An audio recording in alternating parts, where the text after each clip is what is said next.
And we're live. Yes. What's up? Yay. So, overtime. After show. Not even overtime. Post game.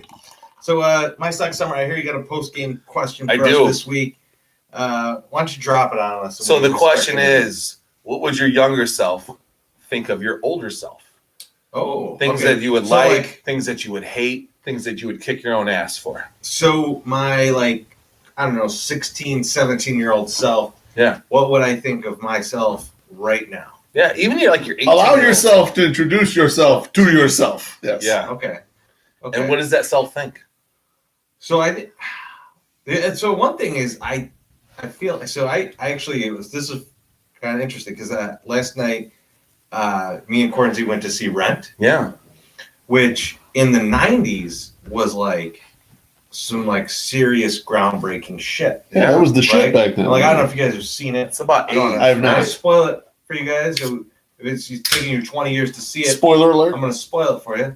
But it's spoiling some of the main characters is a trans person is one of the main characters, and actually probably the best character in it too. And then some people have AIDS. There's people that are junkies or recovering junkies, et cetera, et cetera. Yeah. Right. Which is not in the 90s what you would, 90s and before, what you would get in a Broadway musical. Right. So, but now sitting there watching it, these things are not that shocking to me. So it was the first time I'd ever seen it. So I wasn't terribly shocked by anything that was in it. But I could imagine my shock if I were, in the 90s watching that kind of thing play out on stage, right? And so I think it's similar to that, where I think I'd have to explain a lot of things to my younger self, right? My younger self would be like, "Wait a second, man, what the fuck? You haven't bought a CD in 10 years? What the fuck? I thought we loved music, And I'm like, "Oh no, but you go to this site and it's all free. It's all the music you want. It's fucking amazing." And you can pay $10 if you don't want commercials. And you're like, wait, well, there's a no commercial option in anything. So I think I'd be very confused. My younger self would be very confused as to what's going on. Right. I mean, you think about anything, right? I think, again, my younger self would be very confused of he'd be like, wait, so you have disposable income now and you don't buy really great weed? No, I don't smoke it. That's not my thing, I drink beer that smells like weed, though. Does that count? It would be a really weird conversation between the two of us. I think he'd like a lot of the things that I'm into. He would definitely have questions about where things went wrong with my body. And I would, I'd have to break it to him that those, eating a full Jack's Pizza for lunch was probably a bad idea. Yeah. At 17, 18. Several times. Our body was not going to keep up with that. But I think overall, I don't think I'm that incredibly different as a person that I would be like, oh, I can't believe what this guy's become. Right? Right. It's not like I work for some mega corporation and I've thrown away all my, everything from my teenage years. I'm still playing in a band. I still drink to excess. All the the staples of being a 17-year-old. So I don't know. I think he would be disappointed in how the body held up. But I think other than that, he'd be pretty cool with it once I explained, how the internet works. He'd probably break his wrist with all the porn. I'll tell you that much. I like that he reinforced that he still has his punk rock street cred. Yeah. He's got that going. He's just protecting his 17-year-old self. He's like, hey, we're still cool. We're still cool. Still cool. I'm still bad at playing baseball. That skill has not been honed that much over the past 20 years. You said something in the last podcast with White Sox Dave, and it was we talked about you were talking about immediately if everyone likes it, I fucking hate it. Right. And I said it then, and I'll say it again. That's our 90s roots that comes out because if anything got real popular, you're like, I don't know, I don't want to fuck with that, right? Because that was the natural reaction to something. Like there, I remember a letter being written in it's the Daria in all of us. yeah. Like there was a letter written to Rolling Stone. It was like, I have the coolest band, and you'll never hear from us, and no, you can't have a fucking interview. And it was signed the best musician ever. You know, because that was like the 90s. It was like, I think that we're not making a video. Eddie We're not Vedder gonna said make a almost fucking thing. exactly that shit in the Hype documentary. He said, "You love that song, but then you hear that song 1,000 times on the radio, and you're like, fuck this song. I can't stand this song anymore." That's what it is. You're totally right. That's what it is. Yeah. That Unless was- it's "I'm Too Sexy," which I still love every time I've heard it. That was part of that movement, though. I mean, Yeah. like, I think it was a lot of like, it. You know, we were on the cusp of getting to the point where you can choose your own adventure, right? Which is like Right. very much now the way that the world works, right? Yep. Like you can, if you want to find some kind of content, if you want to hear some kind of music, you can go find what you're looking for. Yeah. Sure. And I think that was right. That era was right at the cusp of that, and people started to say like, "Fuck this! I don't want to watch what you're putting on television. I want to find something else." Yeah, And in that time, it was different because it was just move. I got to go out and find. I got to go find a band to listen Right. to. I got to go see a different. Then to the point. Yeah, you where got to pay I gotta $10 to go- go to Metro or the fuck. I got to go see find a it. different type of musical to see because I care about that kind of thing. But I don't want the old school shit. Like I don't want what you're force feeding me. I want something Yeah. different. Well, it was DIY too. People started making their own. They said, "No one's Yeah. making this. I'm gonna fucking make Right, this." guys were making records in their fucking basements. I mean, like Right. Clerks, right here in making Yeah. movies. Right here in Exactly, making Chicago, movies, like, too. Wax Trax and Invisible were like, "Fuck this, man! We're gonna just do whatever we want, Yep. and we're not gonna worry about the radio putting it on.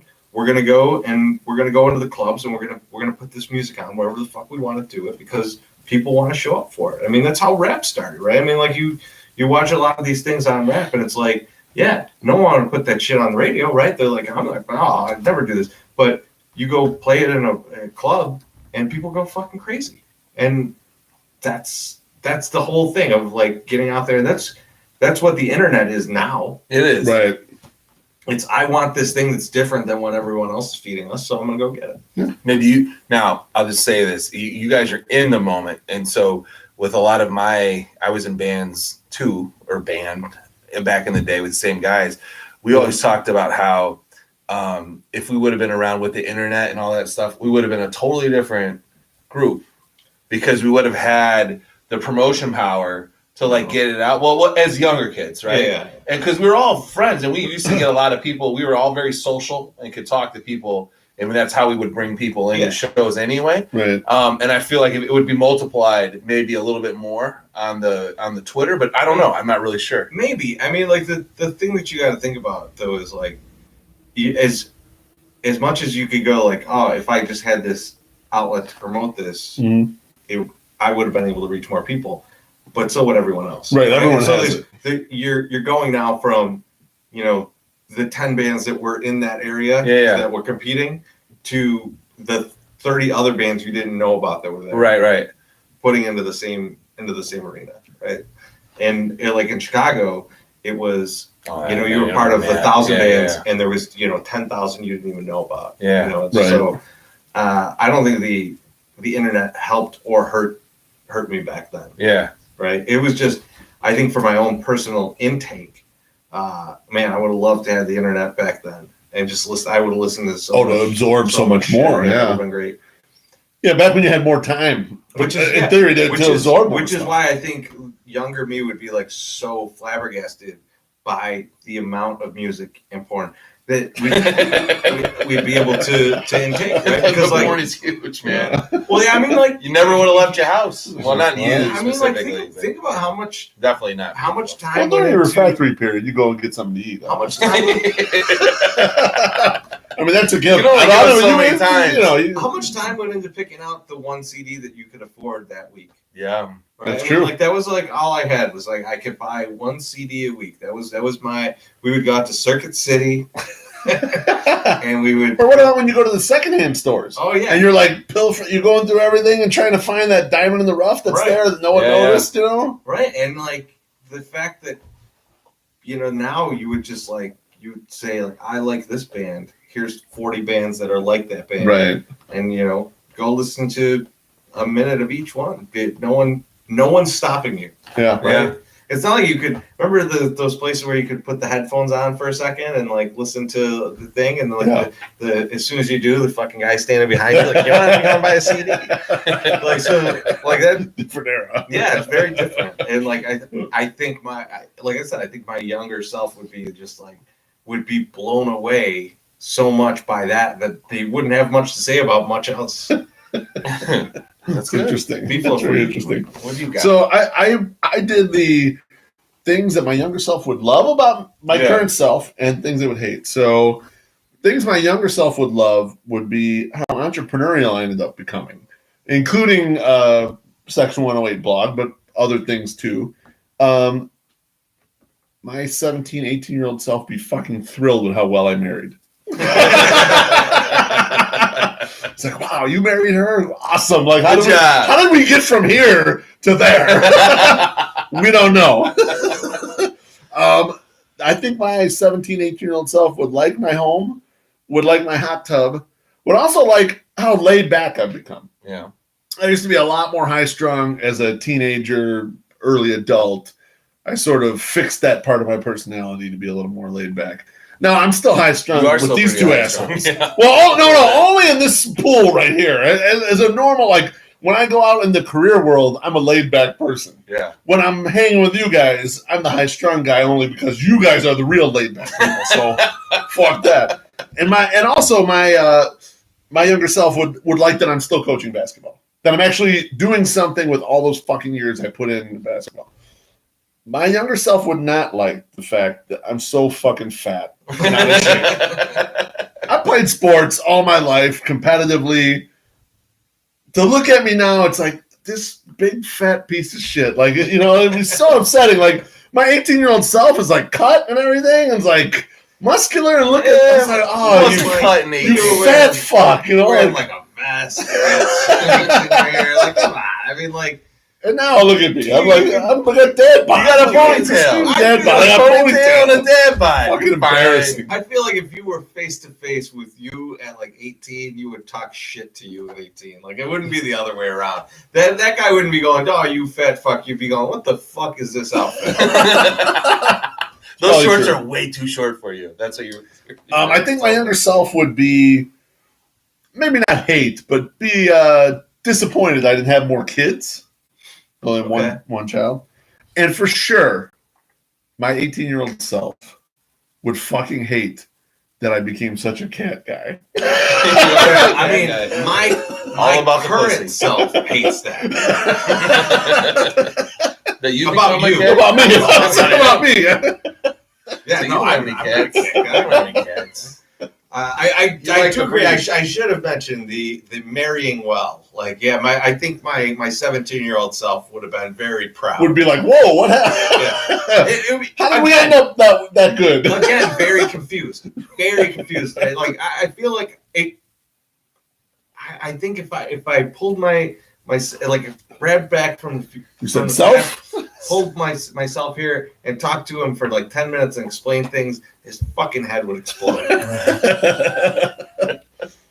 See, I met my wife when I was 20.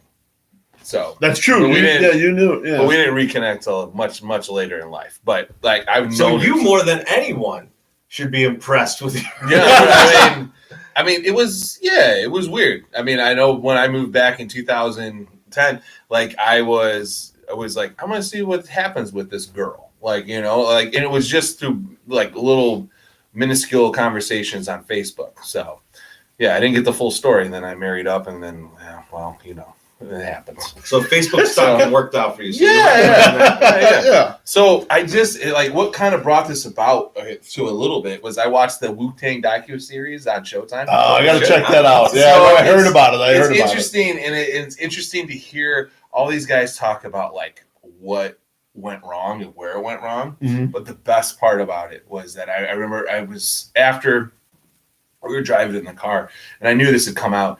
And we were listening to one of the Sirius XM rack stations, probably the Rock the Bells, and they played a Wu-Tang Wu-Tang song, and I went like line by line through this song with the 2 kids in the back and the wife in the front seat, and I'm like, oh, I'm fine, I'm Gucci. You know, like my younger self would be like, good job. All right, you still like, know that you shit. you still know all the words to Wu-Tang Clan ain't nothing to fuck with. All right, then you like, you know, that's fine.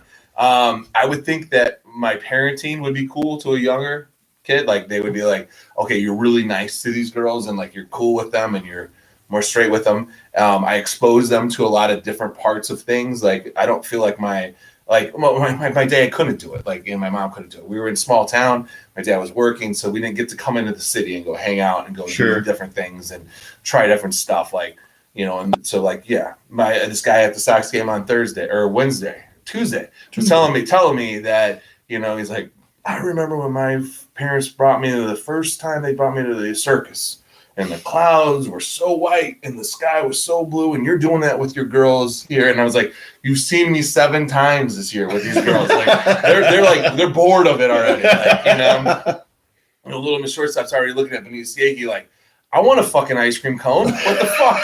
Why don't I have an ice cream cone? So yeah, no, I think they would like that.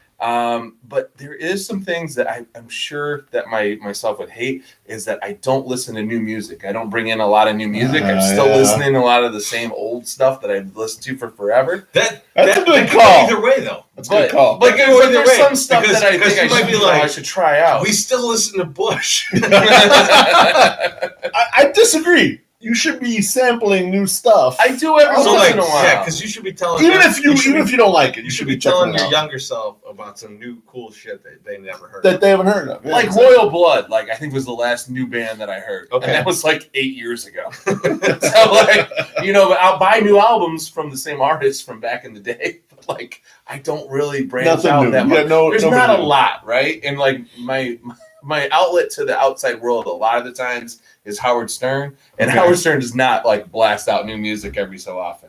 Like he's gotten a little Hollywood, and I know Billick will love that. But yeah, he got a little Hollywood.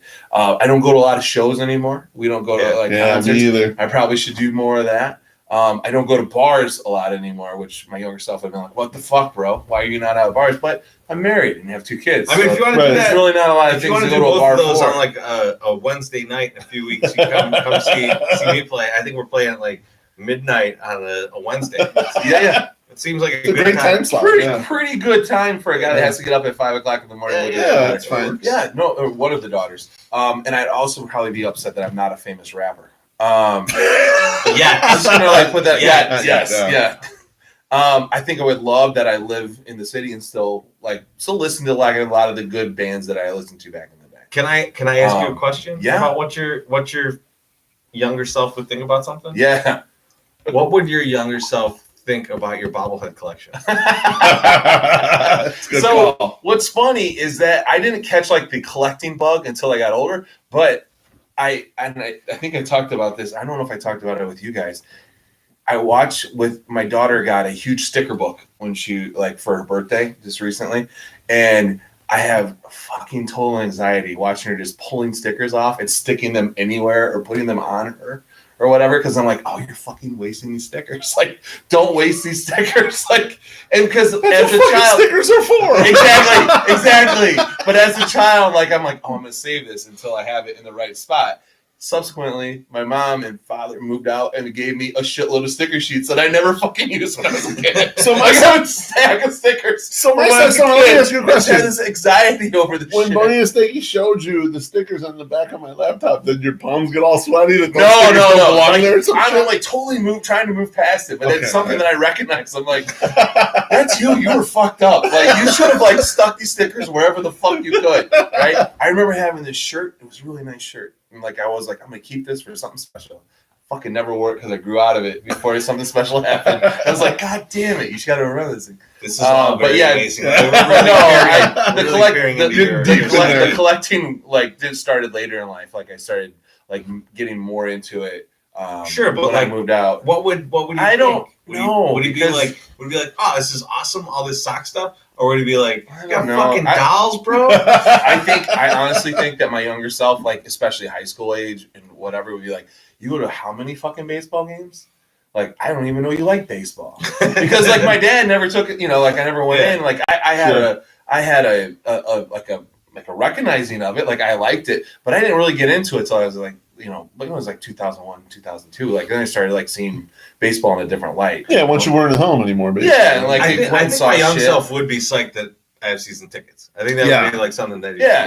you got season tickets. Such a nice luxury. What are you selling coke now? And you know people, you know, and people know you, and they have this whole thing going. I think things that my younger self would kick my ass about now is the amount of pop music that I listen to, and that's not just because of the girls. And the other thing that is a big thing for me is I'm sure my younger self would be like, dude, how have you not stopped smoking yet? Like you're like in your 40s, you have kids, you're married. Well, how does this not happen? But didn't you smoke then? Oh, I totally smoked that. But like I would tell you then, I was like, dude, I'm not addicted. I'm totally fine. You Like, quit anytime. yeah, I can quit. Yeah, but as I life, can totally quit. goes on, the stress level goes like this. Yeah, Of see, course, you know. there's a lot of like I had a lot of flawed thinking, right? I was living in California thinking I want to meet a girl that you know I could take home to Chicago, and I'm thinking, and the whole time it took me 3 years to figure this out. That girl is gonna want to be with her family too, because like your guys are gonna be like similar, and they're gonna want to stay there, and you want to take her in. And I'm like, that was the fucking worst decision I ever fucking made in my life. Why would I think this? Like, now I was there for 7 years, so the first 4 years were fine, but the last 3 was a little weird, you know, a little odd. So, yeah. Good times. Wife will never see this either, so no big deal. Oh no, I was just wondering what the cloven take would be when you met your past self. Like how many cloves would you guys smoke together to discuss this? Listen, and like I don't want to continue to drag this out, but I'm going to. I will think this a lot too when I will have a cigarette here and there or all week. I will say, what? Like, would you give up all of the experiences that you had when you were outside having a smoke? Because I would meet people when I was out there. I would lay in jobs when I was out there, like freelance work or whatever. Or you talk about other things, and it's like, would you give all that up just to not have smoked or something, right? Sure. But I always come back to like, no, I don't know if I would have, you know, because who knows? I could have got hit by a bus. I could get hit by a bus. You know, get hit by some crazy ass driver in fucking Bridgeport that don't stop at fucking stop signs. You know, so it's like there's all these little things that could happen that I fucking, you know, could die from. But I was like, it's just like, it's so hard to say no. I have to give that all up because I had so many good experiences because of that. You know, not because of that, but just because I was in the right place at the right time, having a drag or whatever. You heard it here first, kids. Yeah, smoking's good for you. Smoking's Lots of good experiences. Like socially, it might be good for you because you get out of the situation. You know, whatever. I wish we had a way to know, like when you were When we got outside, together. had you been inside, how much horny stuff would have happened? I guess we'll It's never unknown. know. We'll never know. I guess we'll never know. That's one for the ages. I'm sure me and my younger self would sit down and drink a lot of fucking the younger self would drink the Bud Light and I'd drink, you know, whatever good nice beer I'd be drinking, and we would probably like crush a pack of fucking Ice Marlboro House. Reds. And That's the other thing. I think I'd be mad at my younger self. I'd be like, stop drinking that bullshit you're drinking. Stupid fuck. That's all you can afford when you're younger, though. I mean, like, because you remember when we were young, it was a lot of Bud Light. That's true. Yeah, I didn't drink it back then, but yeah. it's because of Spuds McKenzie, man. Could have got Trendsetter. some Spuds delicious McKenzie and Bush Camel Light. Joe. Would have been much better. Bush. All right, I think that's it for tonight. We're gonna peace out. We'll see you guys soon. Enjoy. Have fun. See you tomorrow night at the tailgate. Oh yeah. Or tonight Peace. at the tailgate. Yes.